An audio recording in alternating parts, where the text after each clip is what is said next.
It's 19th lecture of magnetic effect of electric current. और इस 19th lecture में हम जो बात करने जा रहे हैं वो अभी तक आपने फ्लेमिंग का लेफ्ट हैंड रूल पूरा अच्छे से पढ़ लिया, मोटर आपने पढ़ लिया, मैग्नेटिक इफेक्ट क्या होता है इलेक्ट्रिक करंट का वो आपने पढ़ लिया, और इसका ऑस्टेड एक्सपेरिमेंट पढ़ लिया, और भी बहुत सारी चीजें जो हमारे फर्स्ट लेक्चर में थी वो डिस्कस हो चुकी हैं। अब हम बात करने जा रहे हैं सेकंड लेक्चर पर, और सेकंड लेक्चर की हम शुरुआत कर रहे हैं इलेक्ट्रोमैग्नेटिक इंडक्शन। अब यहां पर आप बैटरी नहीं लगाओगे लेकिन इसके अंदर करंट प्रोड्यूस होगा। तो ये है यहां पर इलेक्ट्रोमैग्नेटिक इंडक्शन, जिसमें प्रोडक्शन ऑफ करंट इसके अंदर आपको मिलेगा। तो इसकी शुरुआत करते हैं अपन इलेक्ट्रोमैग्नेटिक इंडक्शन से। इलेक्ट्रोमैग्नेटिक इंडक्शन में एक कॉइल होगी और एक मैग्नेट होगा, लेकिन बैटरी, अब बैटरी गुम गई अब क्या हुआ बैटरी, तो आज के लेक्चर में बैटरी गुम चुकी है, और फिर भी आपको बोला गया कि तुम बड़े साइंस के स्टूडेंट बनते हो तो मुझे करंट प्रोड्यूस करके दिखाओ। ठीक है, हमने क्या, हमारा मैग्नेट और कॉइल, अभी मैं करंट प्रोड्यूस करके दिखाते, पकड़ कॉइल को, बोले नहीं होगा, बोले फिर नहीं होगा तो कॉन्फिडेंस तो पकड़ ही ले कॉइल। तो उसको क्या करा हमने, कॉइल हाथ में पकड़ा दी, कर मत देना, सिर्फ एक्सपेरिमेंट समझा रहा हूँ सिखाने के लिए, मन पर पकड़ा ही दो भैया, आजकल भरोसा नहीं है। ठीक है, तो यहां पर क्या करा, यहां पर हमने कॉइल को, अब इसके बाद में ये कॉइल है, ठीक है, ये कॉइल किस पर लगी हुई है, सॉफ्ट आयरन कोर मटेरियल के ऊपर। ठीक है, यहां पर क्या लगा, ये गैल्वेनोमीटर, ये क्या लगा है इसके अंदर। अब मेरे लाडलो मेरी बात को समझना कि जब मैंने गैल्वेनोमीटर कनेक्ट किया तो ये बताएगा करंट है कि करंट नहीं है, करंट है कि करंट। ठीक है, अब यहां पर एक मैग्नेट रखा, इस मैग्नेट को मैं क्या कर रहा हूं, ये मूवमेंट कर रहा हूं, हो रहा है मूवमेंट मैग्नेट का, हो रहा है। तो ये मैग्नेट को मैंने क्या करा, मूव करा, फिर देखना ये पॉइंटर मूव करेगा। ठीक है, तो ये पॉइंटर इसके अंदर मूव करा क्योंकि करंट था, लेकिन मैग्नेट जब पास आके रुक गया तो पॉइंटर के अंदर मूवमेंट खत्म हो गया। ऐसा क्यों, जब मैग्नेट आगे की तरफ मूव कर रहा है, जब मैग्नेट आगे की तरफ मूव कर रहा है तो इसके अंदर number of magnetic field lines, repeating my words, number of magnetic field, बेटा एक कर्टन डाल दो, number of magnetic field lines इसके अंदर क्या हो रही है, कंटिन्यूअसली चेंज हो रही है। लेकिन जब ये मैग्नेट यहां आके रुक गया तो number of magnetic field lines भले ही बहुत ज्यादा है जो इसके अंदर से पास हो रही है, लेकिन चेंज, और because of change in magnetic field, change in क्या प्रोड्यूस होगा,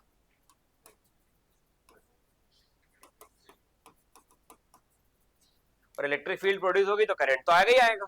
तो because of change in magnetic field क्या प्रोड्यूस होगा, इलेक्ट्रिक फील्ड, और अगर इलेक्ट्रिक फील्ड प्रोड्यूस होगा तो करंट आएगा ही आएगा।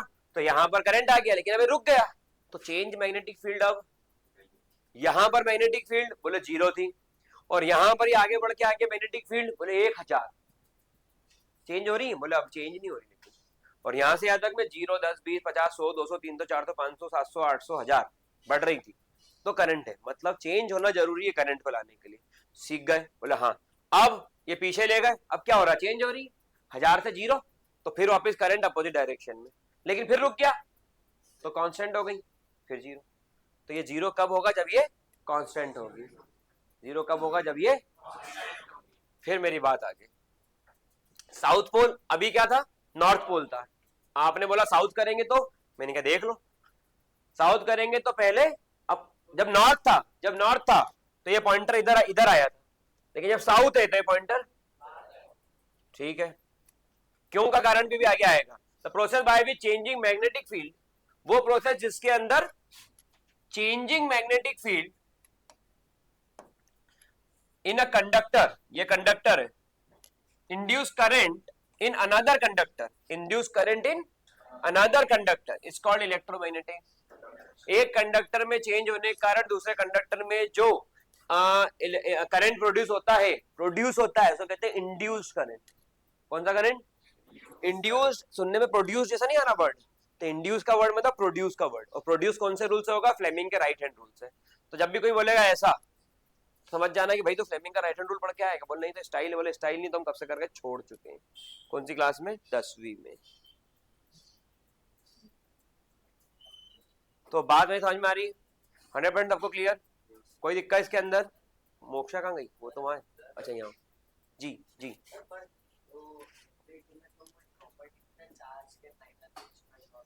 तो डिस्ट्रॉइड गेट, वो तो चार्ज जो है उसके बारे में बात थी, कंजर्वेशन ऑफ चार्ज, हाँ कौन क्या था, कंजर्वेशन ऑफ चार्जेस के ऊपर थी। यहां पर तो क्या मूवमेंट हुआ, तो मैग्नेटिक फील्ड के अंदर मूवमेंट हुआ तो मैग्नेटिक फील्ड के चेंज होने के कारण जो प्रोड्यूस होती है वो इलेक्ट्रिक फील्ड प्रोड्यूस होती है। और इलेक्ट्रिक फील्ड में जो रहता है उसके अंदर मैग्नेटिक फील्ड, आपने देखा ना करंट सप्लाई कर रहे हो तो मैग्नेटिक फील्ड आ रही है। अब यहाँ पर आप मैग्नेट के कारण इलेक्ट्रिक फील्ड प्रोड्यूस कर रहे हो। अब क्या कर रहे हो, मैग्नेट के कारण, और पहले इलेक्ट्रिक फील्ड के कारण क्या थी, ये वाइस वर्सा है, ये vice versa, change in magnetic field electric field produce, change in electric field magnetic field is produce, vice versa. ठीक है, आगे बढ़ जाओ। Hence we concluded that motion of magnet with respect to coil produce induced potential difference which set up induced electric current in the circuit. ये motion of magnet के कारण क्या produce होगा, पोटेंशियल डिफरेंस, पोटेंशियल डिफरेंस आएगा और उसके कारण क्या आएगा, इंड्यूस करंट। मतलब चेंज इन मैग्नेटिक फील्ड, इसके कारण आएगा पोटेंशियल डिफरेंस, उसके कारण आएगा करंट, उससे कारण आएगा। क्या मेरी बात समझ में, सबको समझ में, कोई दिक्कत इसके अंदर? ये हो गया। तो ये रिलेशन ध्यान रखना और इसको नोट्स में लिख लेना। बिना लिखे वीडियो देखने से सिर्फ अच्छा लगेगा, मजा आएगा, कॉन्फिडेंस मिलेगा, लेकिन कुछ भी समझ में, आप एक दिन बाद या 6 घंटे बाद पूछ ले बताओ magnetic effect of electric current, बोले नहीं आता, तो बोले सुबह तो 2 घंटे का वीडियो देखा था, बोला हाँ वीडियो देखा था। वो कॉपी में आएगा तब आएगा, तो कॉपी में आना चाहिए, इसलिए मैंने बोला था कल भी आप लोगों को, लेकिन आपने देखा नहीं है वीडियो। मुझे तो पता चल ही जाता है इसके अंदर स्टूडियो में जाके, आपने वीडियो देखा नहीं है, आप अपना नुकसान कर रहे हो। टाइम पास मत करो, magnetic effect of electric current है, ये झटका ही मारेगा सीधा एग्जाम में, श्योरिटी। आप बताओ फिजिक्स के अंदर से टफ चैप्टर आपको कौन सा लगा? Magnetic effect of electric current अधिकतर बच्चों को टफ लगता है, अधिकतर, क्योंकि आप जो पढ़ रहे हो ये तो थ्योरी है, तो मजा आ रहा है। ये 4 कंसेप्चुअल क्वेश्चन दे तो बोल टेस्ट ले लेता हूँ, तो हालत खराब हो जाएगी। मैं इलेक्ट्रिसिटी के दूंगा फिर बन जाएंगे, उसमें गरीब पोटेंशियल करंट और रेजिस्टेंस भी पिक्चर खत्म हो जाती है पूरी, है ही नहीं चौथी चीज। Heating effect of electric current, बोला वो जो फॉर्मूला है आई स्क्वायर आर टी, वो उसी पे चलता है, आई आ गया आर आ गया, फिर आ गया ना करंट और रेजिस्टेंस, इसमें दुनिया भर की चीज है। मतलब पहले हाफ के अंदर तो मैंने लेफ्ट हैंड से पूरा पढ़ाया, अब राइट हैंड थंब रूल से पूरी कहानी चलेगी। पहले हाफ में बैटरी लगी थी फर्स्ट लेक्चर, दूसरे लेक्चर के अंदर बैटरी निकाल के काम चलेगा, इतना है इसके अंदर। और कहां से क्वेश्चन बनेगा किसी को नहीं मालूम, इसलिए जितनी किताबों जितना पढ़ सकते हो और जो अच्छा लगे वो लिख भी लेना किताबों से अपनी कॉपी में, तो कहीं जाकर के पेपर का क्वेश्चन सही अटेम्प्ट होगा। अटेम्प्ट तो कल भी सबने कर लिया था, आंसर दो दे रहे थे ना, आंसर सही था क्या, ध्यान रखना, इसलिए इसको लिख लेना, मैं बार बार बोल रहा हूँ। The direction of induce current depends upon IMP. Induce current की डायरेक्शन क्या होगी, direction of motion of conductor, जिस डायरेक्शन में कंडक्टर का मोशन है, डायरेक्शन ऑफ मैग्नेटिक फील्ड, ये दोनों ही पॉइंट्स इसके अंदर आएंगे। Direction of motion of conductor and direction of magnetic, again repeating, direction of motion of conductor and direction of magnetic, ध्यान रखना इस बात का। आगे बढ़ते हैं, Fleming's right hand rule. Fleming का कौन सा रूल आ गया, thumb, four finger, middle finger. Four finger किसको डिफाइन कर रही है, लेफ्ट हैंड से रिलेट करते हैं, लेफ्ट हैंड से रिलेट करते हैं। लेफ्ट हैंड में फोर फिंगर किसको डिफाइन कर रही थी, father mother child, father mother child, तो ये किसको डिफाइन कर रही थी, मदर मतलब मैग्नेटिक फील्ड, ठीक है। अच्छा, इसके अंदर अगला थंब, थंब किसको डिफाइन कर रहा है, उसमें किसको डिफाइन कर रहा था, फोर्स को। मेरी बात समझ में, मैंने इसलिए उससे फोर्थ में मैंने मोशन लिख दिया था उस फोर्थ में मैंने मोशन लिख दिया था, तो ये किसको डिफाइन कर रहा है। अगला आ जाओ, ये किसको डिफाइन कर रहा है, गलत, इंड्यूस्ड करंट। अगर ये करंट होगा तो बैटरी है, और इंड्यूस करंट है तो बैटरी नहीं है। बैटरी आती है 5,000 रुपए के ऊपर की, जो मेरे गाड़ी में लगी हुई है, सोचो इतनी महंगी तो बैटरी आती है 12 वोल्ट की, तो करंट नहीं बोल सकते, इंड्यूस्ड। ठीक है, अब शुरू करूं, तो ये किसको डिफाइन करता है, इंड्यूस करंट, और यही इसके अंदर हार्ट है। इसी के लिए फ्लेमिंग का राइट हैंड रूल है, क्योंकि मैग्नेटिक फील्ड सेम, फोर्स और motion same, magnetic field same, force और मोशन सेम। ये जो फिंगर थी जिसमें करंट आया था, आपकी बार इसी फिंगर में इंड्यूस करंट आ गया, मतलब फिर से पूरा सेम है, सिर्फ अब इसके अंदर क्या आ गया, इंड्यूस करंट। तो करंट की डायरेक्शन पूछी जाएगी, आज नहीं पूछेंगे तो जेडबल नीट में पूछेंगे, जो अगर लेते हैं सब्जेक्ट तो पूछेंगे सही। और ईमानदारी बात बताऊं, कोई बच्चों को अभी भी नहीं मालूम है कि उनको मैथ्स लेना है, साइंस लेना है, कि कॉमर्स लेना है, कि आर्ट्स लेना है, क्योंकि डर डर के बोल रहे हैं कि हमको मैथ्स नहीं आता तो हम मैथ्स नहीं लेंगे।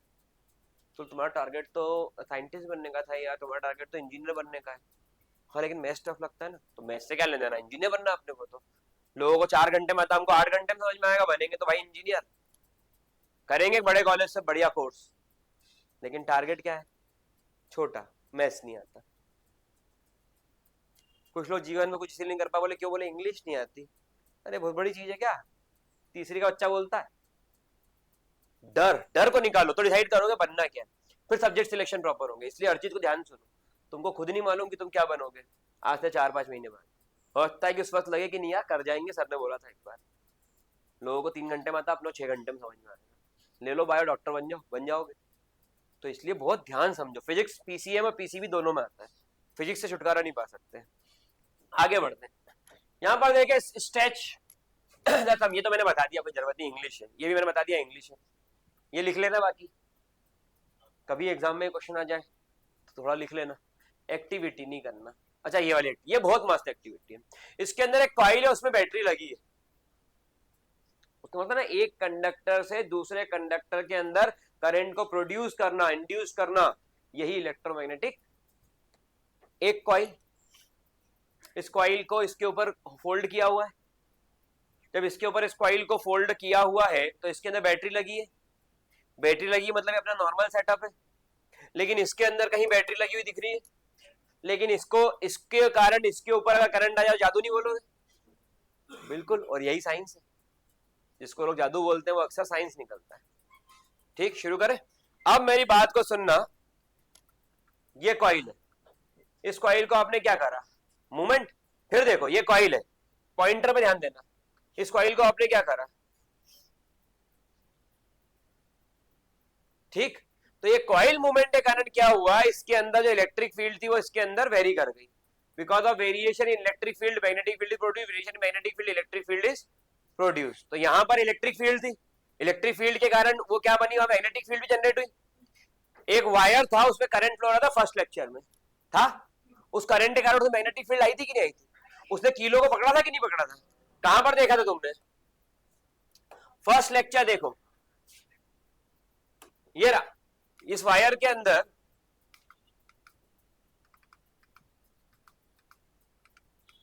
ये करंट फ्लो करा तो मैग्नेटिक फील्ड आई, और ये जाकर के वहां चिपक गया, तो मतलब करंट के अंदर ही मैग्नेटिक फील्ड तो है। अब अपने लेक्चर जहां चल रहा था वहीं आ जाते हैं। तू पागल प्रेमी आवारा,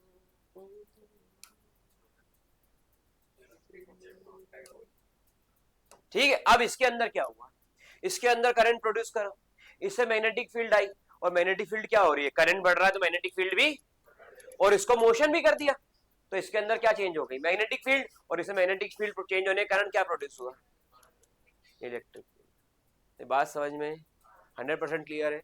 चलिए आगे बढ़ते हैं, इसको पीछे लिया, क्या चेंज हो गई इसमें से, मैग्नेटिक फील्ड, और मैग्नेटिक फील्ड चेंज होने के कारण क्या प्रोड्यूस हो गई, इलेक्ट्रिक फील्ड प्रोड्यूस हुई, इलेक्ट्रिक फील्ड के कारण क्या प्रोड्यूस हो गया, पोटेंशियल डिफरेंस।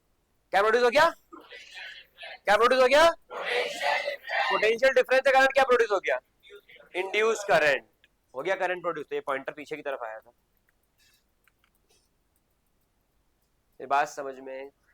आगे बढ़ते हैं, coil 1, what do you observe when you switch on the current in coil 1, coil 1 to coil 2, जब हम स्विच ऑन कर रहे हैं, ये आंसर है इसके, ये आंसर है इसके, तो ये आंसर सभी लोग ढंग से लिख लेना, ये क्वेश्चन बन सकता है आपकी एग्जाम के अंदर। चलिए ऑब्जर्व द फिगर,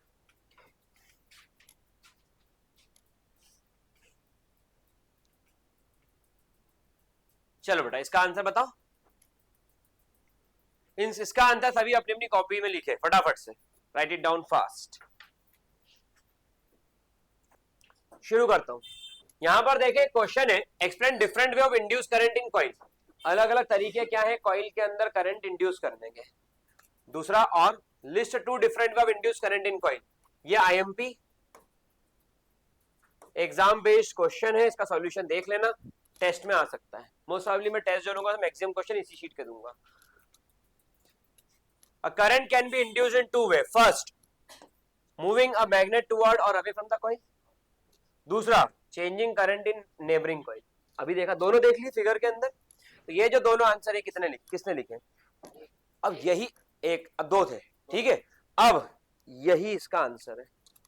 और अगर ये 2 नंबर में आता है, सुन लो भाई, इतनी आंसर, इसके अलावा कोई आंसर नहीं, कोई इसके अलावा आंसर है ही नहीं इसका, सिर्फ यही लिखा है तो नंबर है।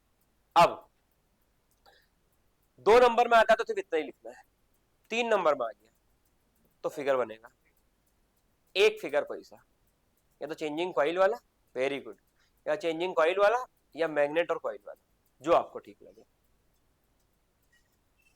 ठीक है, आगे जनरेटर नहीं है ना, जनरेटर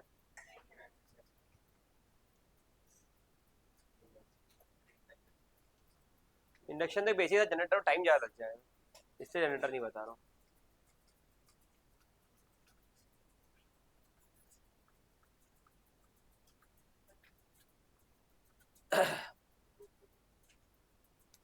एक्सप्लेन इट, चालू जाओ, एक्सप्लेन इट। चलिए यहां पर ये वाला जो रूल है कौन सा आ गया, राइट हैंड थंब रूल वाला कौन सा आ गया, ठीक है। अब राइट हैंड थंब रूल किसके लिए काम करता है, induce current. Left hand thumb rule किसके लिए काम करता है, force on the conductor. Force conductor पे क्यों लगेगा, क्योंकि रोटेशन चाहिए या इफेक्ट चाहिए, तो वहां पर मोटर का केस आता है, तो ये किसमें अप्लाई होगा और ये किसमें अप्लाई होगा, जनरेटर में तो करंट इंड्यूस होता है, जनरेटर। और बाकी इसकी कौन सी फिंगर क्या करती है वो आपको पता है। अगर मैं राइट हैंड की बात करूं तो मोशन, मैग्नेटिक फील्ड, अगर लेफ्ट हैंड की बात करूं तो फोर्स, मैग्नेटिक फील्ड। इसके अंदर राइट हैंड बात करूं तो इंड्यूस करंट, और लेफ्ट हैंड की अगर बात करूं तो ये करंट, खत्म, मिल गए पूरे नंबर। कितनों ने लिखा था, सब ने, सब ने। अब आपको समझ में आया कि लिखना कैसे है। साइंस में पेज भर भर के लिखोगे क्या, कम लिखोगे क्या, दोनों गलत है। हो कम लिखोगे तो भी गए, और भर भर के लिखा तो भी गए। और वो कहा यादव जी एक्सपेरिमेंट एग्जाम में नहीं करते, एग्जाम में कोई नया टेक नहीं करेगा। यादव जी का हाफ ईयरली बढ़ गया, सब में नंबर कम आ गए, तो यादव जी ने एक्सपेरिमेंट कर लिया। सर मैंने सोचा इसमें ऐसा ही लिखता हूँ, ऐसा कर लेता हूँ, ये कर। एग्जाम में एक्सपेरिमेंट नहीं होता, वो जिंदगी का पहला गेम और आखिरी। 10th क्लास एक बार देना है, पहला और आखिरी, खत्म। तो इसमें एक्सपेरिमेंट नहीं होगा। ठीक, शुरू करूं। अब डिफरेंस कोई जरूरत नहीं हुई, सिलेबस में अपनी है। Domestic circuit, domestic circuit syllabus में वो टॉपिक भी इंपॉर्टेंट है, ठीक है, ध्यान समझिएगा। इसको क्या हुआ,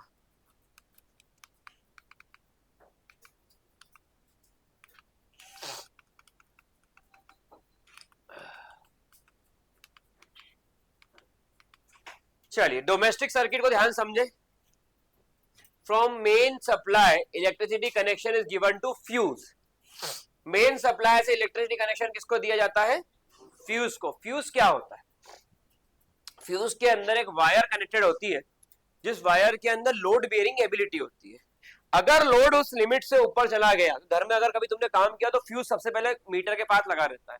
आजकल वो ड्रिप होने वाला सिस्टम आ गया है, पहले फ्यूज था एमसीबी, अब पहले तार लपेटा जाता था। तो हुआ क्या कि जैसे ही करंट का सप्लाई वोल्टेज बढ़ा, कहां पर, डीपी पे, ट्रांसफार्मर पे, और वहां से हाई वोल्टेज घर को सप्लाई हुआ, तो घर के अंदर TV, fridge, washing machine, geyser सब भाट भाट भाट भाट खत्म हो जाएंगे, हाई वोल्टेज चला गया। तो अब फ्यूज का काम क्या है कि हाई वोल्टेज उन तक नहीं जाना चाहिए, हाई करंट की वैल्यू उन तक। तो जब वोल्टेज बढ़ा तो करंट ही बढ़ेगा, तो वो जैसे ही करंट बढ़ेगा तो करंट में गर्मी होती है, हीट होती है, H equal to I square R T, तो हीट होती है करंट के अंदर। तो जैसे ही वो हाई वोल्टेज, अगर हाई करंट इस फ्यूज से पास होगा तो उसके अंदर जो हीट है उससे करंट वायर क्या हो जाएगा, पिघल जाएगा। पिघल जाएगा तो मेल्ट होकर के ये सर्किट ब्रेक, ये टूटा, सर्किट ब्रेक हो गई। सर्किट ब्रेक हो गई तो करंट का सप्लाई, तो ये सबसे पहले इसलिए कहां से आता है, main supply electricity connection is given to fuse, main supply से, ठीक है। ये रहा, ये फ्यूज सबने देखे होंगे, और ये एमसीबी ये भी देखी होगी सबने। Electricity board, fuse. आगे बढ़ते हैं। From fuse wire goes to electricity meter, ये घर में सबके मीटर होता है। ये इसकी यूनिट चेक करो, इसकी यूनिट क्या लिखी हुई है, किलोवाट, किलोवाट आर। कौन मीटर आ गया भैया, मेरे आंख में आंसू आ गए। ये क्लास 9th से पढ़ी थी, शायद 10th से पढ़ी थी ना, 9th से पढ़ी थी, 10th में। किलोवाट आर का 1 unit is equal to 1 kilowatt hour, 3.6 10 to the power 6 joules. सबने पढ़ा होगा ना पक्का? चेहरा देख के एकदम लगता ही नहीं पड़ा, फिर एकदम लगता पड़ा, भगवान जाने क्या है। तो ये मीटर है। तो अगला कनेक्शन किसको दिया? From fuse wire goes to meter. तो पहले कौन लगा? फ्यूज। फिर कौन लगा? नहीं तो मीटर ही उड़ जाएगा। मीटर के बाद फ्यूज लगा दिया, मीटर उड़ के बाहर। ये बहुत महंगा आता है, तुम तो सेठ लोग हो, लेकिन बाकी बात चलिए आगे बात करें। इससे आगे बात करते हैं, बहुत ध्यान समझना है इसको। Connection is further given to distribution box in the house. ये डिस्ट्रीब्यूशन बॉक्स है, इससे तार निकल के टीवी, इससे तार निकल के फ्रिज, इससे तार निकल के वॉशिंग मशीन, इसका वायर और दूसरे पंखा ट्यूबलाइट सबको आ रहा है, सबको आ रहा है। इसलिए डोमेस्टिक वायरिंग किसमें होती है? पैरेलल में, ना कि मालूम पड़ रहा है सीरीज में लगा दिया। तो पहले तो 6 पंखे, उसके पीछे 4 ट्यूबलाइट लगा दी, उसके पीछे एक टीवी लगा दी, वायर चल रहा था लंबा, और उसके पीछे गीजर लगा दिया। अब गीजर बेचारा चल ही नहीं पा रहा। बोले क्या हो गया भगवान, क्योंकि 220 वोल्ट से कहानी चालू हुई तो ये सभी खा गए बेचारे, सब पंखे ट्यूबलाइट सब खत्म। वहां कितना पहुंचा? बोले 30-40 वोल्ट। बोले इसको कितना चाहिए? बोले इसको 220 चाहिए थे। तो क्या बात करते, फिर तार डालो। तो इसलिए सारी वायरिंग किसमें करते हैं? ताकि प्रॉपर पोटेंशियल मिल सके। ये आता है question, why domestic wiring are done in parallel not in series. मैं मजाक मजाक में सब चीज पढ़ाता जा रहा हूँ, तो सुनते चले जाओ, ठीक। तो ये कहानी सबको समझ में आ गई कि व्हाई पैरेलल वायर था। दूसरा इसके अंदर आता है एक और, कि पैरेलल वायरिंग इसलिए भी की जाती है, जैसे मैंने स्विच ऑन करा तो मेरा पंखा और मेरे कैमरे की लाइट अलग अलग स्विच से है। जैसे मैंने स्विच ऑन करा तो फैन चालू हुआ, बोले ठंड लग रही, बंद कर दो, तो मानो बंद करा कैमरा ही बंद हो गया ना, तो उसकी वायरिंग अलग हो गई और इसकी वायरिंग। मेरी बात समझ में? तो पंखा बंद करूंगा तो मेरा कैमरा बंद नहीं होगा। ये भी सबको समझ में आ गया, इसके अंदर कोई दिक्कत नहीं इसके अंदर। अच्छा, मेरी ट्यूबलाइट जो लगी हुई है और मेरा जो कैमरा लगा हुआ है, ये दोनों कैसे है? सीरीज। जैसे ही स्विच ऑन करूंगा ट्यूबलाइट और कैमरा दोनों चलेगा। मुझे लाइट जब चाहिए, जब कैमरा चालू करना है रिकॉर्डिंग के लिए, तो ये कैसे लगा दी मैंने। लेकिन मैक्सिमम वायरिंग कैसी होगी घर की? ठीक है, यहां तक क्लियर हो गया। आगे बढ़ते हैं। इसके अंदर the main switch and fuse switch for each circuit. इसमें हर सर्किट का एक मेन स्विच होगा और एक क्या होगा? फ्यूजेस होंगे फॉर ईच सर्किट। जितनी सर्किट आपने बनाई है घर के अंदर, जाल नहीं बन जाता पूरा, वायर ही वायर, बंडल ही बंडल लाता जाता है इलेक्ट्रीशियन और लगाते ही जाता है, लगाते ही जाता है। क्या होता है? वो एक मेन स्विच लगाता है, हर सर्किट के अंदर एक फ्यूज लगाता है, ताकि उस सर्किट पे लोड बढ़ेगा तो फ्यूज उसको रोक देगा। मेरी बात समझ में? हर सर्किट से, कुछ सर्किट से टीवी कनेक्ट हो गई, कुछ से फ्रिज, कुछ से वॉशिंग मशीन, कुछ से टीवी प्लस ट्यूबलाइट, ऐसे अलग अलग कनेक्शन दिए। और अपन से बोलोगे ऐसा तो नहीं होगा फिर चलेगा नहीं? बोले नहीं नहीं सर, लोड ले लेगा कोई दिक्कत नहीं। एक वर्ड बोलता हूँ, लोड ले लेगा कोई दिक्कत, वो लोड ही तो चाहिए उसके ऊपर। लोड नहीं आएगा तो वो चल ही नहीं पाएगा, और हम लोड से ही बचते हैं कि लोड नहीं आ जाएगा। लाइफ स्टार्ट्स, वो अच्छी प्रोवर्ब है, life starts at the end of comfort zone. और इस बात को ध्यान रखोगे जिंदगी में कुछ ना कुछ बन जाओ। चलिए आगे बात करते हैं। Often to separate circuits are used. कितने सर्किट यूज हो रहे हैं?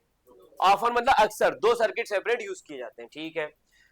15 ampere current rating for appliance with higher power rating. 15 ampere current rating, ये एक्स्ट्रा ज्ञान हो गया, ये बिल्कुल प्योरली इलेक्ट्रिसिटी का ज्ञान हो गया कि अप्लायंस। तो 15 ampere current rating for appliance with higher power rating, और 5 ampere rating for bulb, fan and etcetera. छोटे वालों को कितना चाहिए? 5 एम्पियर करंट रेटिंग। और जो बड़े डिवाइस होते हैं उसमें कितना करंट चाहिए? 15 एम्पियर करंट रेटिंग। मेरी बात समझ में? आगे बढ़ते हैं। ये आपके स्विचेस आ गए, यही होता है। आपने ऐसे ही देखा ना, ये इसको कैसा दिखता है? ये ऐसा दिखता है, ऐसे ही वो वहां पे भी है, वही है। अब इसमें कौन सा क्या है? Live which is mostly red wire. तो लाइव वायर कैसा होगा इसके अंदर? Called phase wire. इसका एक और नाम क्या है? याद रखना। फिर आगे बढ़ते हैं। Switch and fuses for each are neutral which is mostly black wire. तो ये ब्लैक कलर का जो वायर आ रहा है कैसा है? न्यूट्रल वायर, ठीक है। तो यहाँ न्यूट्रल, यहाँ पर क्या दे दिया? यहाँ पर रेड और यहाँ पर ब्लैक। और ये कौन सा था? न्यूट्रल। और ये वाला फेज वायर है, लाइव वायर, ठीक है। आ रहा है ना। Earthing which is mostly green wire. तो ये कलर कौन सा है? और इसमें क्या करा गया? बहुत अच्छा। तो यहां पर 3 वायर आपको आते हुए दिख रहे हैं। अब आपको समझ में आ गया, अच्छा आपने कहीं की वायरिंग चेक कर लो, अभी इसको खोल के देख लो, खोलना मत। लेकिन इसके हाँ जो से बोलते हैं खोल ले जाते, तो फिर वो इलेक्ट्रिशियन लाना पड़ना ही बड़ा, कहीं का भी नहीं खोलना है। बहुत सारा पीछे देख रहा है, खोलने क्या ना। कहीं का भी खोलना है नहीं है। तो यहाँ पर हर जगह आपको 3 वायर दिखेंगे, 3 वायर यहाँ सब पैक है, 3 वायर दिखेंगे और 3 ऐसे रहते भी हैं, ठीक है। एक कौन सा है, green earthing, black neutral, red live wire. Red live wire phase खतरा का निशान है, ठीक है। उससे बचाने के लिए ब्लैक वो उसको न्यूट्रल करेगा, ब्लैक न्यूट्रल करने आया, और ग्रीन अर्थ का कलर ग्रीन ही है। बात समझ में। और ये रहा उसका फिगर, ये रहा उसका फिगर, कोई नई चीज थोड़ी है, जितना समझोगे उतना सीखते जाओगे। आगे बात करते हैं 220 वोल्ट का क्या मिला पोटेंशियल। कल ही बात हुई थी, किसी स्टूडेंट ने बोला भी था कि कुछ 220 वोल्ट होते हैं, मैंने बताया था। कौन ने बोला था, कुछ करीना ने। तो ये 220 वोल्ट का मिलता है, कल तुम्हारी बात देखो मुझे अभी तक याद है, इसलिए जितना डाउट पूछोगे मुझे याद रहेगा तो उतना और ध्यान दे पाऊंगा। और मुंह में रसगुल्ला भर के बैठोगे तो तुम बोलोगे ना हम सुनेंगे, तो इसलिए रसगुल्ला खा के आया करो, ठीक है। ये खुद ही रसगुल्ला है हमारा। तो potential difference between live wire and neutral wire, live wire और न्यूट्रल वायर का पोटेंशियल डिफरेंस 220 वोल्ट से 250 वोल्ट तक जाता है। लाइव वायर और न्यूट्रल वायर का पोटेंशियल डिफरेंस 220 से 200। इंपॉर्टेंट क्वेश्चन है, शॉर्ट सर्किट क्या वर्ड है, वीडियो में देख के लिख लोगे पूरा। शॉर्ट सर्किट ये रहा, एक रेड वायर, रेड कलर का वायर कौन सा है, ये बल्ब को कनेक्ट कर दिया, ठीक है। ये न्यूट्रल वायर, अब न्यूट्रल वायर से व्हाइट कलर का दिया हुआ है, नॉर्मली ब्लैक रहता है, ठीक है। ये इसके अंदर चार्ज फ्लो कर रहे हैं,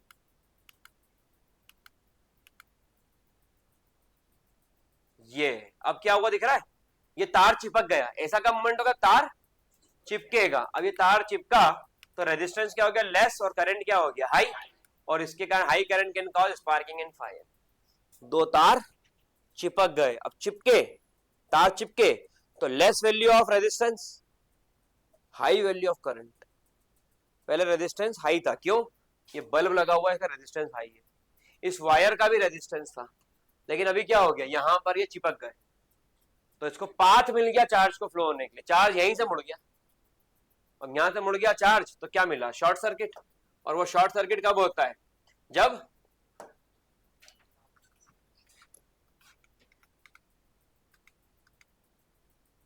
resistance less, current high, high current can cause sparkling. अब ये बल्ब शॉर्ट हो गया, बल्ब क्या हो गया, शॉर्ट हो गया, फूट गया, फट गया, खराब हो गया, होता है ना, बल्ब शॉर्ट हो जाता है। कल उससे मैंने इलेक्ट्रिशियन बताया था कि लाइट चालू की शॉर्ट हो गई, याद करो कल इलेक्ट्रिशियन आया भी था, तो यही चीज थी, वो यही चीज थी कि वो शॉर्ट हो जाएगा क्योंकि हाई वैल्यू ऑफ करंट आ गया, क्योंकि रेजिस्टेंस की वैल्यू क्या हो गई। चलिए, इलेक्ट्रिक फ्यूज, अगला IMP question, short circuit IMP, अब फ्यूज आईएमपी है, ठीक है। अच्छे से लिख लेना इसको, लिखना लिखना आपके ऊपर है, इतने बड़े हो गए हो, 24 साल तक का ज्ञान है, कोई दिक्कत थोड़ी, लिखना नहीं लिखना आपके ऊपर। Electric fuse protect circuit and appliance by stopping the flow of, ये जो लाइन चाहिए वो ये चाहिए, stopping the flow of excess current के फ्लो को रोकने के लिए आपको जो फ्यूज लगाना पड़ता है, इलेक्ट्रिक फ्यूज, बस वो उसका काम। इलेक्ट्रिक फ्यूज लगाओगे तो एक्सेस करंट रोकेगा, नहीं लगाओगे तो एक्सेस करंट रोक। फिर बात समझ में, सबको समझ में, बहुत बहुत ही गहरा टॉपिक है आज का लेक्चर, बहुत गहरा टॉपिक, क्योंकि आज के लेक्चर में बैटरी नहीं लगी हुई है, तो किसी ने करंट ही नहीं देखा बेचारों ने, आज तक देखा तुमने करंट, किसी ने देखा, नहीं देखा, कभी करंट किसी ने नहीं देखा है, और उसको स्टडी करना है और बिना बैटरी के। अब सोचो कहाँ चला गया टॉपिक। पूरा लेक्चर किस पर चल रहा है, फ्लेमिंग का कौन सा रूल, राइट हैंड रूल, ठीक है, याद रहेगा। चलिए, ये रहा फ्यूज, पोर्टलैंड बॉडी, और यहाँ पर क्या है, wire of lead and tin, ये काम का है। ये वायर कौन सा मटेरियल का लगाया था इसके अंदर, लेड और टिन का कॉम्बिनेशन, ठीक है। और इनका क्या होता है, मेल्टिंग पॉइंट। क्यों ये वायर यूज कर रहे हैं, लो मेल्टिंग पॉइंट। आपने करंट की वैल्यू जरूरत से थोड़ी ज्यादा बढ़ाई, थोड़ी ज्यादा, और इस वायर का मेल्टिंग पॉइंट लो होने के कारण ये वायर पिघलेगा, उसकी हीट के कारण, और खत्म, पिघलेगा और पिघलेगा। और मेरी बात समझ में, अगर ऐसा होगा, ये खतरे का निशान आ गया। ये टीवी, ये इस वायर से कनेक्ट है, ध्यान समझना है, टीवी इस वायर से कनेक्टेड है। 230 वोल्ट तो खतरे का निशान बता दिया, क्यों? क्योंकि इतना नहीं होना चाहिए था और हो गया, और हमें 220 चाहिए। अब ये चार्जेस एक्स्ट्रा फ्लो हो गए, ये टीवी चालू हो गई, short circuit, very large amount of current flows, ये बंद। पहले क्या था, desired value of current supply हुई, तो इसके अंदर टीवी चली, वायर मेल्ट, सर्किट ब्रोकन, और appliance is protected from damage, ये टीवी बंद हो गई। और अगर ये नहीं होता तो जब ये हाई वैल्यू ऑफ चार्जेस यहां से फ्लो हो रहे थे तो ये वायर नहीं होता, ये वायर नहीं होता, ये पूरा का पूरा इसको पहुंच जाता और खत्म किस्सा। तो इसलिए अब हाई पोटेंशियल था तो ये वायर ब्रेक होगा, ऐसे बचेगा। नहीं तो बेटा कंप्रेसर जब उड़ता है तो 10,000 खर्चा आता है, ये बता दूंगा। हाँ भाई, इससे पहले बात कर लो कितना नुकसान होगा। सिर्फ एक फ्रिज का कंप्रेसर उड़ गया तो 10,000 खर्चा है। और अगर टीवी जिसमें स्टेबलाइजर भी लगा रखा, हम लोगों ने तो लगा रखा है, तो स्टेबलाइजर, मेरा एसी के अंदर हाई वोल्टेज हुआ था, मैं सो रहा था आराम से, हल्की सी स्मेल आई, मैं नींद में था, यार कौन बंद करे, इतने में तो गया, टी बंद। बुलाया तो वो उसमें कुछ रहता है पीसीबी करके चिप, 5,000 का फटका। सीधी बात समझो ना क्या नुकसान होगा, 5,000 का है टीवी, 1,80,000 रुपए की, जैसे 75 इंचेस सोनी। अब उस टीवी के अंदर अगर ये होए तो 1,00,000 रुपए का खर्चा खाता। तो इसलिए आपको क्या करना है, नया टीवी बेटा फिर जीते मारते घर वाले, तो 50 समझा स्टेबलाइजर लगाओ। तो इसलिए हम लोगों ने क्या करा, एसी और टीवी सब में स्टेबलाइजर्स लगा रखे।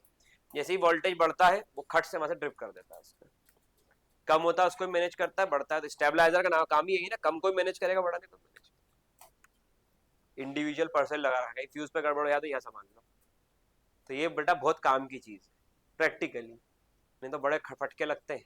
और सोचो ये तो एक ही उड़ा है, अगर किसी कंप्रेसर टीवी फ्रिज सब उड़ जाए तो मजा आएगा, फिर मजा आएगा। तो इसलिए अपना ध्यान रखना है, ठीक है। खाना गरम बेटा, जूते भी गरम पड़ेंगे। Wire carrying should not be touched bare footed, ये सबको पता है। अर्थ इज एट, अर्थ कितने पोटेंशियल पे जाएगा, 0 पोटेंशियल पे, और यहाँ पर जो सप्लाई होगा कितना पोटेंशियल पे होगा। Human body is good conductor of, तो ये हमारा क्षितिज है, ये बिना चप्पल पहने नंगे पैर जाकर के क्या कर रहा है, वायर को, आदत है, तो ये इसने करा। अब चार्ज सप्लाई, ये हमारा सिद्धेश हो गया ऐसा। तो इसलिए कभी ऐसा, इसमें स्पेशल इफेक्ट डाला तुम्हारे लिए, क्योंकि तुम्हारी आदत है ना, बोले तुम्हारी आदत है। So current will flow from higher potential to, अब ये कौन है हमारा संस्कार, इनका काम आखिरी मजे लेने का है, सब काम निपट जाएगा जब ये मजे लेते हैं। तो इनने फिर सिद्धेश को पहले बोला कि जाओ, और फिर जब ये हुआ तो यहाँ खड़े हो गए बल्ब लेके। तो ये ऐसा, इसलिए कभी भी ऐसा, दिस इज सिमिलर टू, ऐसा कुछ है, ये आपके टच करने पर सिमिलरिटी ऐसी आ गई कि आप उसके अंदर एक पाथ क्रिएट कर रहे हो। If circuit is broken current will not, अगर सर्किट, ये सब छोटी छोटी चीजें, लेकिन समझा इसलिए रहा हूं कि I have to cover all the topics in the chapter, ठीक है। आगे बात करें,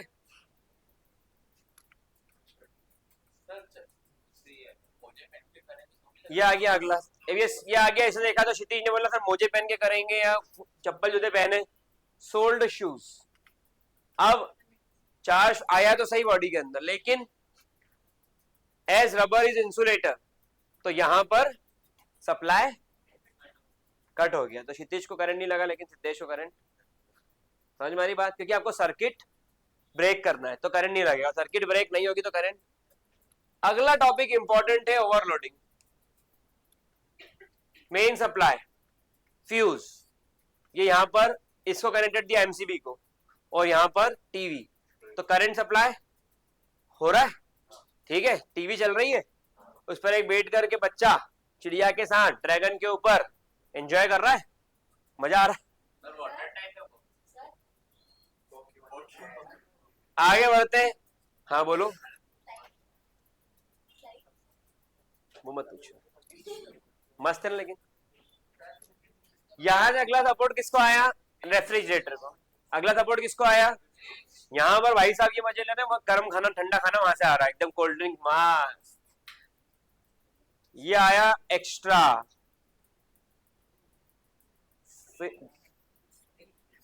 स्त्री, कल आना। ओ स्त्री, कल आना। ये वही है। यहाँ पर एसी। अब ये तो यहां पर जब आपने देखा कि यहाँ स्पार्क हुआ तो ये सभी क्या हो गए? ये तो दिख रहा बंद होता हो, बाकी सब बंद होते थोड़े दिखेंगे, लेकिन सबको सप्लाई क्या हो गया? क्योंकि यहां पर ये एमसीबी ड्रॉप हो जाएगी। तो ये ओवरलोडिंग। आपने क्या करा, एक ही पॉइंट से सारे कनेक्शन दे दिए ना, तो क्या कर दिया? ओवरलोडिंग। ओवरलोडिंग होगा तो ये 60। तो घर में जब एमसीबी गिरती है तो घर वाले क्या बोलते हैं? अरे वो गीजर बंद करो, माइक्रोवेव बंद करो, बंद कर, अब चालू कर, देख नहीं हो रहा। बोले वो फ्रिज बंद कर, अब चालू कर, हो रहा है। अब बोले मत बढ़ाओ, रात में शांति सो तो पाएंगे, पंखा चलेगा तो। एक एसी चला लो भले, कल इलेक्ट्रिशियन आएगा उसको बताएंगे, फिर वो बोलता है क्या लोड ज्यादा है, लोड बढ़ाना पड़ेगा इधर। फिर वो लोड बढ़ाते हैं। जैसे कनेक्शन 1 किलोवाट का होता है, फिर 3 किलोवाट का, 2 किलोवाट का, 3 किलोवाट का, 3 फेज में। तो ये क्या करते हैं? लोड बढ़ाते हैं, ताकि आपके सारे अप्लायंसेस काम प्रॉपर, नहीं तो ओवरलोडिंग हो जाएगा और सिस्टम ब्रेक हो जाएगा। मेरी बात समझ में? सबको समझ में? चलो आगे बढ़ते हैं। अर्थिंग, अगला टॉपिक। फिर ये आईएमपी। मैंने क्या क्या आईएमपी पढ़ाया? मैंने फ्यूज आईएमपी पढ़ाया, मैंने ओवरलोडिंग पढ़ाया, मैंने live wire, neutral wire, earth wire पढ़ाया। अब मैंने अर्थिंग पढ़ाया, मैंने शॉर्ट सर्किटिंग पढ़ा दिया। अर्थिंग अब शुरू कर रहा हूँ, शॉर्ट सर्किटिंग पढ़ा दिया। ये सारे आईएमपी, इनको समझाना मेरा काम था, याद करना समझना किसका काम है? इस बात को समझ पा रहे हो? नहीं तो इंग्लिश लिख के आओगे तो नंबर नहीं मिलते। चलिए आगे बढ़ता हूँ। अर्थिंग, ये लाइव वायर, ये न्यूट्रल वायर, ये अर्थ वायर। ठीक है। Earthing pit in which a copper plate is fitted. एक जमीन में गड्ढा करते हैं, जब घर बनता है देखा होगा, और उसके अंदर जो इलेक्ट्रिशियन गड्ढा करता है उसके अंदर कॉपर प्लेट लगाता है। क्या प्लेट लगाता है? अब तुम मालूम पड़ रहा इंग्लिश लिख रहे हो तो भलती प्लेट ठोक दी, बोले एल्यूमिनियम की लगा, सस्ती पड़ेगी। अब तो मर्जी थोड़ी होएगा, कॉपर प्लेट ही लगेगी। तो कौन सी लगेगी? कौन सी लगेगी? लगा पाओगे? मजा की इंग्लिश तो नहीं लिखने लग जाओगे। चलो, अब ये कवर प्लेट लगा दी। अब क्या हुआ? Consider N appliance, example electric ion. एक अप्लायंस लगाया, उसका नाम क्या है? Electric ion. कुछ भी, स्त्री लगा दी। ये लाइव एंड न्यूट्रल वायर, ये कौन सी वायर है? लाइव और इलेक्ट्रिक आयन है high resistance coil connected to live and neutral. Electric iron जिसका रेजिस्टेंस क्या होता है? हाई। अच्छा, क्यों हाई रेजिस्टेंस? इलेक्ट्रिक आयन का हाई रेजिस्टेंस क्यों होगा? इसको गर्म करना है। तो नाइक्रोम, मैग्नीन, कॉन्स्टेंटिन ऐसे मटेरियल यूज करे जाते हैं जिनका रेजिस्टेंस हाई रहता है। High resistance, low value of flow of current for the same potential, तो हीटिंग इफेक्ट जनरेटेड। वो करंट को रोकेगा ना अपने पास, तो करंट जितना जहां रुक गया वहां हीट आ जाएगी। जितना देर रोक सकते हो रोको, तो जितनी जरूरत है उतना ही रोकोगे। बात समझ में? सबको समझ में? अच्छा, करंट को रोकने का तरीका क्या है? कॉइल बना दो। कभी प्रेस को खोल के देखना पीछे से, तो कॉइल रहती है, तो वो क्या करती है? Heating effect. कॉइल बनाया तो करंट और देर तक रुकेगा, तो हीटिंग इफेक्ट। एक तो रेजिस्टेंस ज्यादा, ऊपर से कॉइल बनाती, तो हीटिंग इफेक्ट। मेरी बात समझ में? अगर ऐसा हुआ तो ये रहा, ये प्रेस है, ठीक है, ये neutral wire, live wire, earth wire आते ना तीन। प्रेस में तो ऐसे ही रहते हैं। ये क्या हो गया? हीटिंग प्रोड्यूस, हीट प्रोड्यूस हो गई, ये हीटेड हो गया। अब due to faulty material, if current leak through the coil, the current will flow through the metallic body of iron. अब अगर कोई मटेरियल ढंग, इसका मटेरियल ढंग से नहीं है, ठीक है, जो प्रेस आप खरीद के लाए वो अच्छी क्वालिटी की नहीं थी, और कुछ फॉल्ट हो गया उसके अंदर बनाने वाले से, तो जो उसकी मेटेलिक बॉडी है वहां से करंट फ्लो हो जाएगा और काम करने वाले को झटका लगेगा। ये रहा लाइव वायर से करंट कहां चला गया? इस मेटलिक, ये मेटलिक बॉडी है इसकी, सबने देखी होगी ना मेटलिक बॉडी, तो नीचे का सरफेस मेटलिक होता है, उसमें क्या चला गया? Current. And the person handling the device may get severe electric shock. Severe क्योंकि देखो इतना हैवी लोड है इसमें, इसके पास जो करंट की value, high value of current है, तो झटका लगेगा तो फिर मजबूत झटका मारेगा। इसलिए आपने देखा हो जब आप प्रेस वगैरह करते हो तो रबर, मतलब घर की स्लीपर्स पहनकर लोग नॉर्मली प्रेस करते हैं, क्योंकि वो उस सर्किट को ब्रेक कर देता है। और जिनको ये पता नहीं रहता वो सोचते बस फटाफट कर लो और चलो, तो चल देते। प्लास्टिक का जो ठीक है, लेकिन कहीं मेटलिक बॉडी टच कर गई तो ठीक है, तो रिस्क नॉर्मली हर चीज की थोड़ी ली जाती। तो इसलिए गाड़ी में लिखा हुआ पड़ा था, जिन्हें जल्दी थी वो चले गए, इसलिए जल्दी नहीं। ठीक है, तो यहां तक क्लियर। अब आगे आगे आगे बचा बचा बचा। But here the additional wire connected to metallic part plays its role. Additional wire कहां पर लगाया जाता है? मेटलिक पार्ट में, जो अपना रोल प्ले करेगा। उनको पता था कि गड़बड़ हो सकती है, तो बनाने वाले ने क्या करा है, एडिशनल वायर लगाया। कहां पर? मेटलिक बॉडी ने। ये कौन सा वायर है? Earth wire. Now this extra current taken by earth wire to copper plate which is in the ground. तो ये जो एक्स्ट्रा करंट था इस पर आया, वो ये यहां से वापस यहां गया, और इससे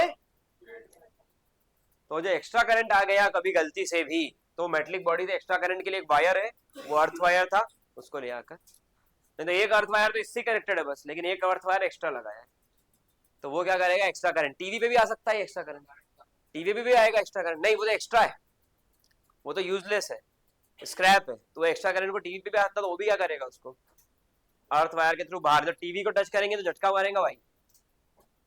ठीक है, समझ में आ रही बात? चलिए, ये सब बातें बेटा लिखना है एग्जाम में, एंजॉयमेंट के लिए नहीं चल रहा है। हेंस शॉक इज प्रिवेंटेड, तो आपको झटका नहीं लगेगा। चले, what precaution should be taken to avoid the overloading of domestic electric circuit? लिखिए आंसर फटाफट, जो वीडियो देख रहे हैं वो भी पॉज करें और लिखें। चले, तो यहां पर what precaution should be taken to avoid overloading? Overloading avoid करने के लिए क्या करना पड़ा? Domestic electric as a result overloading the connecting wire get overheated. Connecting wire क्या हो जाएगा? ओवरहीटेड हो जाएगा और अप्लायंस खराब हो जाएंगे। Following safety measures must be taken. क्या सेफ्टी मेजर्स रखना है? पहला, wire you circuit coated with good insulating material, coating अच्छी होना चाहिए। Different section safety fuse must be use in each section, अलग अलग सेक्शन होना चाहिए, हर सेक्शन में सेफ्टी फ्यूज यूज होना चाहिए। तीसरा, high power appliance like AC, refrigerator, water heater should not be used simultaneously. सारे अप्लायंसेस एक साथ यूज नहीं करना। अब कर सकते हैं, आजकल के इलेक्ट्रिकल सिस्टम को, सर्किट को और ज्यादा एडवांस खर्चा करके लोग बनाते हैं। कम खर्चे में चलाना तो ऐसे, नहीं तो बनाओ बहुत सारी सर्किट, ओवरलोड करवा लो, फिर आप घर का लोड बढ़ा लो, 5 किलोवाट का लोड कर लो अपने घर पे, अरे कोई बात नहीं। ठीक है, तो यहाँ पर क्या होगा, इसके थ्रू बड़ी आसानी से कर सकते हो, ओवरलोड हो जाएंगे फिर। चलिए आगे बात करते हैं। दूसरा, कॉमनली यूज, अब मैं आपको दे रहा हूँ, ये वहीं से लिख लेना वीडियो में से। Commonly name two safety measures commonly use in electric circuit and appliance. दो safety measure electric circuit appliance में ज्यादा यूज होते हैं, कौन से होंगे? अर्थिंग और अर्थिंग फ्यूज। ठीक है, थोड़ा सा इनके बारे में एक्सप्लेन कर देना अगर 2 नंबर के ऊपर का सवाल हो तो। चलो, at the time of short circuit current in the circuit reduced substantially, does not change, increase. अब ये 1 नंबर का क्वेश्चन बन सकता है, इंक्रीज हैवीली। शॉर्ट सर्किट में करंट की वैल्यू क्या होती? बढ़ती है। एमसीक्यू था ये, चाहे एमसीक्यू पे भी क्लासेस लगेंगे ना, लेकिन वो ऑनलाइन लगेंगे, वो लाइव क्लास रहेगी, घर से अटेंड करना रहेगी, क्योंकि उसके ऊपर मैं बोलूंगा कि ऑप्शन बताइए तो एबीसीडी ऑप्शन लिखना रहेंगे। अब यहाँ कैसे लिखेंगे एबीसीडी? तो वो क्लास लाइव रहेंगी और रात में रखेंगे, आराम से घर से अटेंड करना 9 बजे 8 बजे बाद, और वो क्लास 1-2 घंटे की ऐसी चलेगी। हाँ वो, लेकिन अब अपने को उतना करना नहीं आता, वो टाइम भी कहाँ होता कि भगवान है ना। एप्लीकेशन तो है, ठीक है। अरे वही, वो बार बार उसको हर क्वेश्चन में डालना पड़ेगा एक पोल। हर क्वेश्चन टाइम फिर नया पोल आएगा, फिर नया एबीसीडी एबीसीडी एबीसीडी, तो वो वाला। और एक बार उसको देख के बताना, मेरे को अच्छी याद दिलाई तूने, मैंने भी देखा था वो, एक बार देख के बताना कि एक बार में क्या सेट किया जा सकता है क्या ये, तो ऐसा। ठीक है, चलिए, तो यहाँ पर इलेक्ट्रिक ओवन 2 किलोवाट पावर है, ये किसकी वैल्यू दे दी आपको? Operated in domestic electric circuit, potential दे दिया, करंट रेटिंग 5 एम्पियर दे दिया। अब ये 5 ampere current 220 watt. Result do you expect, what result do you expect, क्या रिजल्ट आप इसमें उम्मीद कर रहे हो आपको बताना। अब क्वेश्चन देखो, कुछ अजीब ही दिख रहा है। ठीक है, आपको इसमें कैलकुलेट क्या करना है, तो पहले बोले वी आई कैलकुलेट कर लो। The electric draw current given by, मैंने क्या बोलता, आई कैलकुलेट कर लो। करंट बताएगा क्या है, करंट ने बताया कि इतनी वैल्यू है पी बाय वी फॉर्मूले से। Thus the electric oven draws current more than current rating 5 ampere. आपकी रेटिंग करंट कितनी है और ये कितना ड्रॉ कर रहा है, तो आप बोल रहे हो कि ये डिवाइस तो 5 एम्पियर वाली उसमें रेटिंग में आएगा। अभी मैंने थोड़ी देर पहले ही पढ़ा था वीडियो के अंदर कि ये 5 एम्पियर था, 15 एम्पियर था, तो आपने बोला कि छोटा डिवाइस है 5 एम्पियर जाएगा, लेकिन डिवाइस कैसा निकला, बड़ा 15 एम्पियर रेंज में चला गया। फिर that is current is overloaded, ठीक है, circuit is overloaded due to excessive current, and fuse wire blows the circuit is broken. तो अगर आप इस डिवाइस को लगा दोगे झूठ बोल के कि ये तो छोटा डिवाइस है, नहीं बच्चे बिठा देते हैं तो 1 साल का ये बस में, बोले टिकट नहीं लगेगी, ठीक है, और बच्चे ने आके बड़ी बड़ी बातें करना चालू कर दी, 3 साल का बच्चा निकला हो तो 4 साल का, तो फिर लफड़ा पड़ेगा, ठीक है, बात समझ में। तो यहाँ पर भी 5 एम्पियर करंट का बोल करके अगर आपने डिवाइस को लगा दिया और वो डिवाइस का ओवरलोड निकला तो कुछ भी करने की जरूरत नहीं, ऑटोमेटिक डिवाइस सर्किट ब्रेक कर देगा। कौन, फ्यूज। तो इसमें रोल कौन प्ले कर रहा है, ये ओवरलोडिंग का केस था, ठीक है, आगे बढ़ते हैं। Which of the following correctly describe the magnetic field near a long straight wire? Magnetic field near the long straight wire. Field consists straight line perpendicular wire. Field consists straight line parallel to wire, originating from wire radial lines. और field consists concentric circle centered on the wire. क्या answer है, ABCD? D. और ABCD बोला है, ABCD D. तो देख कर लेते हैं D. The field consists concentric circle centered on the wire. ये अपन ने पढ़ा था, कि जब अपन बात कर रहे थे वायर की, और वायर के अंदर किसी एक पर्टिकुलर पॉइंट पर करंट प्रोड्यूस किया था, गुम गया क्या, वो तो रहा, लेकिन कहा, ये तो कॉइल वाला केस है,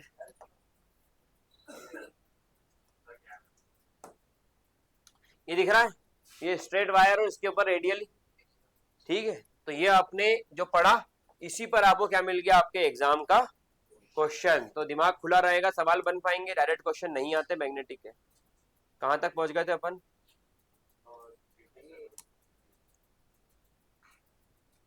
ये था, ये आ गया। ये क्वेश्चन एसी जनरेटर का है, नहीं ईएमआई का है। अब ईएमआई का क्वेश्चन है process of charging a body. The phenomena electromagnetic induction is process of charging a body, process of generating magnetic field, passing through a coil, process of induced current in the relative motion between a magnet and the coil, process of rotating a coil, process of induced current in the coil। अभी अपने को पता है कि electromagnetic current के, electromagnetic induction के अंदर current induce, potential induce होने की बात चलती है। Device use of producing electric current in the circuit, device क्या यूज करेंगे इलेक्ट्रिक करंट प्रोड्यूस करने के लिए, जनरेटर, गैल्वेनोमीटर, एमीटर, मोटर। आप देखो दिव्यांश ओझा बिल्कुल ऐसा बैठा हुआ जैसे नहीं घूमने आते ठंड में, ठीक लग रहा है, सांस भर रहे हो, क्या भर रहे हो, सांस भर रहे हो, ठीक लग रहा है, तकलीफ तो नहीं हो रही हो। जनरेटर ये काम का नहीं,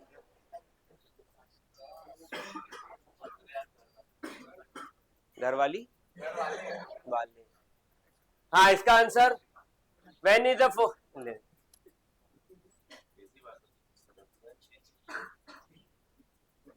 where is the force experienced by current carrying conductor placed in magnetic field largest?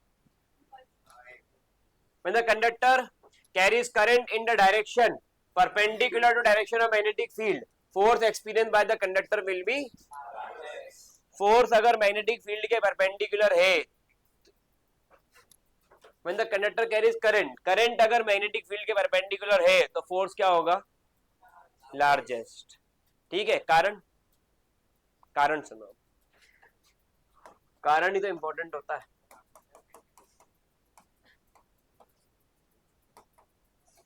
Fourth का फॉर्मूला है BIL sin theta, bill sine theta, class 12 का टॉपिक, बिल साइन थीटा। अब I और B ये दोनों जो है परपेंडिकुलर, थीटा कितना हो गया 90 डिग्री, और साइन 90 कितना होता है। अच्छा साइन की मैक्सिमम वैल्यू कितनी होती है 1। अरे कुछ तो भी आंसर दे रहे हो यार, 90 डिग्री होती है मैक्सिमम वैल्यू, कुछ तो भी आंसर मत देना, वही लिख के आओगे जो बोल रहे हो। साइन की मैक्सिमम वैल्यू कितनी होती है 1, तो वो किस पे होगी 90 डिग्री पे, तो साइन 90 पर ही मैक्सिमम मिलेगा। इसका मतलब B और I, इसका मतलब B और I का जो एंगल है मैक्सिमम 90 डिग्री होगा, साइन 91 मिलेगा, तो मैक्सिमम वैल्यू ऑफ फोर्स होगी BIL बिल। और अगर ये उससे थोड़ा भी कम हो गया तो ये वैल्यू 1 से छोटी तो डेसिमल में ही आएगी, तो वो डेसिमल वैल्यू तो क्या करती है ओवरऑल आंसर को गिराती है। अगर 1 से नीचे की वैल्यू है, लेस देन 1 वैल्यू है 0.9, 0.8, 0.7, 0.6 कुछ भी, तो ओवरऑल आंसर गिरेगा, और 1 पॉइंट कुछ भी वैल्यू है तो आंसर बढ़ेगा। क्योंकि 1 से छोटी वैल्यू मतलब numerator is less than denominator, और 1 से बड़ी वैल्यू मतलब numerator is greater than denominator. तो इसलिए थीटा की वैल्यू 90 डिग्री पर ही आपको मैक्सिमम वैल्यू ऑफ फोर्स मिलेगा, और theta is the angle between current and magnetic field. ठीक है, और फोर्स कौन से हाथ में था, लेफ्ट हैंड में, राइट हैंड में? लेफ्ट हैंड में था, राइट हैंड में तो करंट इंड्यूस था। तो ये फोर्स, ये मैग्नेटिक फील्ड, ये करंट, तो मैग्नेटिक फील्ड और करंट का अगर एंगल 90 डिग्री बन रहा है तो ही फोर्स मैक्सिमम। सारी चीजें मस्त सोचना पड़ेंगी तब आंसर देना, कोई ऐसा नहीं रट के जा रहे हो तुम 5 सवाल उसमें 6-4 पूछ लिए, ऐसा नहीं होने वाला है कुछ भी, फिर वहां पतंग उड़ाओगे खूब जाके। ठीक है, आगे बढ़ जाओ। अब a coil is insulated copper connected to galvanometer, what happen if bar magnet is pushed into the coil, करा था एक्सपेरिमेंट में थोड़ी देर पहले, bar magnet pushed into the coil और hold stationary inside the coil, coil के अंदर गया फिर अब रुक गया, अंदर जाके रुक जाएगा तो क्या होगा, मैग्नेटिक फील्ड, तो करंट प्रोड्यूस। अच्छा, pushed into the coil, magnetic field, current भी, शो डिफ्लेक्शन, करंट एग्जिस्ट कर रहा है, electric current in opposite direction, electric current is induced in the coil but in opposite direction, that deflection in reverse direction, और उसके बाद में no deflection. अब यह आंसर लिखना था, ठीक है। insulated copper connected, what will happen in the bar magnet is drawn from inside, pushed into the coil, withdraw from inside the coil, pushed into the coil, deflection आएगा, away from the coil बाहर निकालोगे deflection आएगा but in opposite direction, और तीसरे में अंदर ले आके रोक दिया तो no deflection। तीनों बातें लिखना आ जाएंगी, इंग्लिश मत लिख के आए ना यहाँ के, वो पेपर अलग देंगे तुमको लिखने का, ठीक है। एक्सपेरिमेंट तो नहीं करोगे स्कूल में आके, इनका कुछ चैलेंज, इनको एडवेंचर पसंद है एक्चुअली। चल आगे बढ़ते, तो यहां पर ये कहानी हो गई खत्म, ठीक है, यहां पर ये कहानी हो गई खत्म। तो आई होप कि ये magnetic effect of electric current के 2 लेक्चर मैग्नेटिक इफेक्ट आपको पूरा समझ में आया, करना क्या और कैसे, ठीक है। बस बेटा बस, आगे वाला मुंह के अंदर चला जाएगा, चल ठीक है। तो ये समझ में आ गया होगा, इसको घर जाकर लिख लेना, पढ़ लेना, और आज के दिन कोई आज और कल तक में कोई एक चैप्टर किसी भी एक सब्जेक्ट का, पहला टारगेट, और दूसरा टारगेट आज ही के दिन का कि आपको magnetic effect of electric current लगभग पूरा रट लेना है, लगभग पूरा, और लिख के आना है। कल की तैयारी करना, जितना याद करो उतना लिख के देख लेना। याद करना तो ऐसे याद थोड़ी करना है, समझ के याद करना है मेरे भाई, नहीं तो मालूम पड़ रटने बैठ गए, if the current is passing, if the current is passing, if the current is passing, through a wire, through a wire, through a wire, live wire, red colour का लाइव वायर, ऐसा नहीं करना है, नहीं तो नई पिक्चर बन जाएगी, ठीक है। Thank you so much for watching this video, all the best, enjoy your exam, bye.